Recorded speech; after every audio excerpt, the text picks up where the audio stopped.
अस्सलाम वालेकुम व्यूवर्स, मैं हूं मोहम्मद अली और आप देख रहे हैं इलेक्ट्रो रिपेयरिंग। दोस्तों, इस वीडियो में आज मैं आपको बताऊंगा कि आप सोल्डिंग आयरन यानी कि काविया, जिसे हम आम ज़बान या उर्दू ज़बान में काविया भी कहते हैं, उसे आप किस तरीके से इस्तेमाल कर सकते हैं और किसी भी सर्किट से किसी भी पार्ट्स को निकाल कर दोबारा सोल्ड किस तरीके से कर सकते हैं और किसी भी वायर को किसी भी सर्किट में किस तरीके से आप कनेक्ट कर सकते हैं, उसमें टाँका किस तरीके से आप लगा सकते हैं। तो दोस्तों, सबसे पहले तो मैं आपको ये बता दूं कि टाँका लगाने के लिए यानी सोल्डिंग करने के लिए आपको जो सबसे पहले चीज़ की ज़रूरत होती है वो है काविया।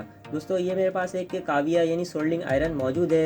ये नॉर्मली 45 वाट का सोल्डिंग आयरन है। इसमें और ज़्यादा और कम वाट के भी सोल्डिंग आयरन आते हैं। दोस्तों, इसमें 60 वाट 50 वाट के भी सोल्डिंग आयरन आते हैं, मगर ये जो अभी मेरे पास मौजूद है ये 45 वाट है। और इससे कम भी आते हैं यानी कि 30 और 35 वाट। दोस्तों, वो छोटे मोटे काम के लिए या फिर मोबाइल रिपेयरिंग के लिए हम यूज़ करते हैं। और ये काविया जो है 45 वाट का, इसे हम सोल्डिंग करने के लिए यूज़ करते हैं, यानी कि जो हमें बड़े टाँके लगाने होते हैं उस जगह पर हम इसको यूज़ करते हैं। तो दोस्तों, उसके बाद जो हमें ज़रूरत होती है वो है सोल्डिंग वायर, यानी कि इसे हम सोल्डिंग वायर कहते हैं। जैसा कि आप देख रहे हैं, ये मेरे पास सोल्डिंग वायर है। दोस्तों, इसी से ही हम टाँका लगाते हैं यानी कि सोल्ड करते हैं। ये आपको जितनी भी यहाँ पे सोल्डिंग नज़र आ रही है, ये सब इसी सोल्डिंग वायर से ही सोल्ड हुई हुई है।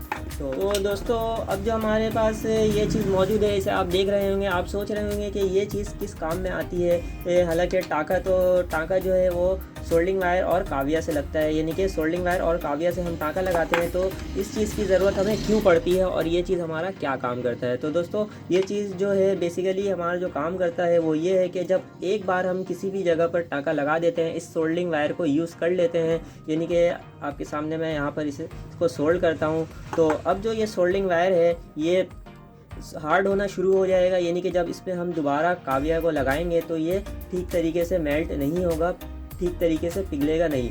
तो फिर हम इस काविया को यानी सोल्डिंग आयरन को इस पर डिप करते हैं और फिर दोबारा यहाँ पर सोल्ड करते हैं, तो ये बिल्कुल पहले जैसा सोल्ड हो जाता है, यानी कि बिल्कुल पानी की तरह पिघल जाता है। तो दोस्तों, इसका यूज़ और भी जगह होता है, यानी कि अगर मैं इस वायर में टाँका लगाना चाहूँ, इसे सोल्ड करना चाहूँ, तो पहले मुझे इसकी इंसुलेशन ब्रेक करनी होती है। इसकी इंसुलेशन मैं आपको ब्रेक करके दिखाता हूँ। दोस्तों, इसकी इंसुलेशन मैंने उतार दी है। अब मैं इस पर टाँका लगाऊंगा। तो दोस्तों, अगर मैं इस पर डायरेक्ट टाँका लगाता हूं तो ये ठीक तरीके से सोल्ड नहीं होता है और टाँका निकल जाता है। तो दोस्तों, अगर मैं इस वायर को इस पर डिप करता हूं इस तरीके से और फिर इसे मैं यहां पर सोल्डिंग करता हूं, तो आप देख सकते हैं ये बिल्कुल प्रॉपर तरीके से सोल्ड हो चुका है और बिल्कुल मजबूत तरीके से सोल्ड हो गया है। तो दोस्तों, इसे हम ब्रोज़ा कहते हैं। इसका काम बेसिकली यही है। तो दोस्तों, अब मैं आपको बताता हूँ कि किस तरीके से हम इस काविया से टाँका को निकाल कर दोबारा लगा सकते हैं। तो दोस्तों, सबसे पहले तो मैं आपको इस सर्किट में से किसी भी चीज़ को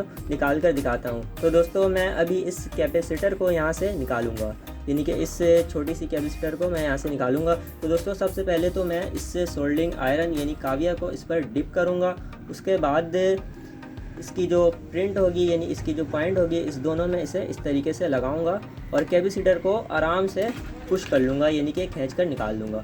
दोस्तों, इस कैपेसिटर को मैंने इस सर्किट में से निकाल दिया है। अब मुझे इसी जगह पर सोल्ड करना है जहाँ से मैंने इसे निकाला था। तो दोस्तों, सबसे पहले तो आपको सोल्ड करने से पहले इस बात का ख्याल रखना है कि आपने जिस जगह से इस कैपेसिटर को निकाला था उसकी जो पॉइंट है यानी उसकी जो प्रिंट है उसे आपने साफ़ कर लेनी है। दोस्तों, साफ़ करने का तरीका ये है कि आप इस काविया को हल्का सा इस ब्रोज़ा में डिप करेंगे और फिर इसके पॉइंट को यानी कि जहाँ पर ये सोल्ड हुआ है उसे साफ़ करेंगे।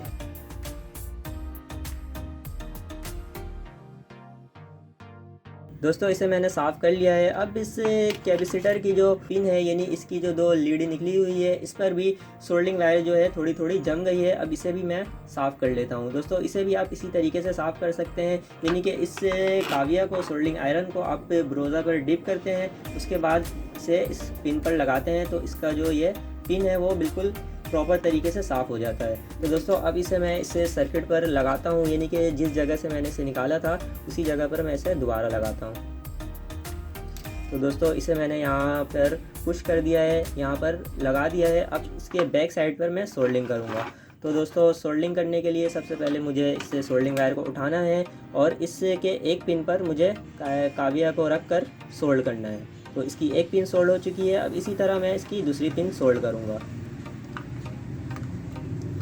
तो दोस्तों आपने देखा, ये मैंने जिस जगह से निकाला था बिल्कुल सेम उसी जगह दोबारा मैंने प्रॉपर तरीके से सोल्डिंग कर दी है। दोस्तों अब मैं बताता हूँ कि आप वायर को किस तरीके से सोल्ड कर सकते हैं। दोस्तों अभी मैंने आपको बताया कि आपको किसी भी वायर को सोल्ड करने से पहले, यानी कि इसे टाँका लगाने से पहले उसकी इंसुलेशन को उतारनी है। उसके बाद उस वायर को इस ब्रोज़ा पर डिप करना है और फिर आपको जिस जगह पर भी सोल्ड करना है उस जगह पर आपको रखना है। अगर उस जगह पर सोल्डिंग वायर नहीं लगा हुआ है, वो बिल्कुल साफ़ है, तो पहले आप उस पर ज़रा सा सोल्डिंग वायर लगा लेंगे। यानी कि इस तरीके से आप इस पर सोल्डिंग वायर पहले लगा लेंगे। तो दोस्तों इस पर मैंने सोल्डिंग वायर लगा दिया है। अब इसे मैं इस पर सोल्ड करता हूँ, यानी कि इसे इस पर मैं कनेक्ट कर देता हूँ। तो दोस्तों यहाँ पर मैंने इसे कनेक्ट कर दिया है। दोस्तों इसी तरह आप किसी भी वायर को कहीं पर भी कनेक्ट कर सकते हैं, यानी कि किसी भी वायर को किसी भी जगह आप टाँका लगा सकते हैं इस सोल्डिंग वायर और काविया की मदद से।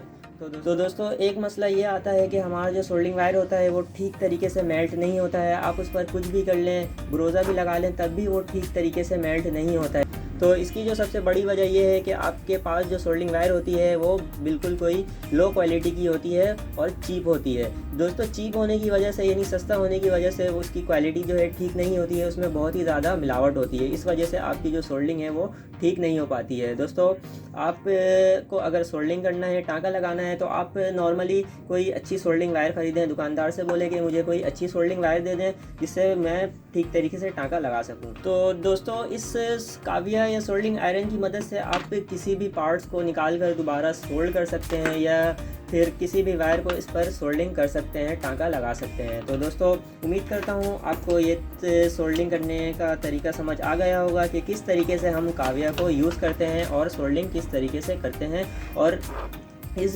ब्रोज़ा को हम किस तरीके से इस्तेमाल करते हैं। तो दोस्तों उम्मीद करता हूँ आपको ये वीडियो अच्छी लगी होगी। दोस्तों अगर आपको ये वीडियो अच्छी लगी है तो मेरी इस वीडियो को लाइक कर दें और मेरे चैनल को सब्सक्राइब कर दें और साथ ही बेल आइकन को भी प्रेस कर दें ताकि मेरी नई आने वाली वीडियो का अपडेट आपको मिल सके। दोस्तों मिलते हैं एक अगले नए इंटरेस्टिंग टॉपिक के साथ। तब तक के लिए अल्लाह हाफ़िज़।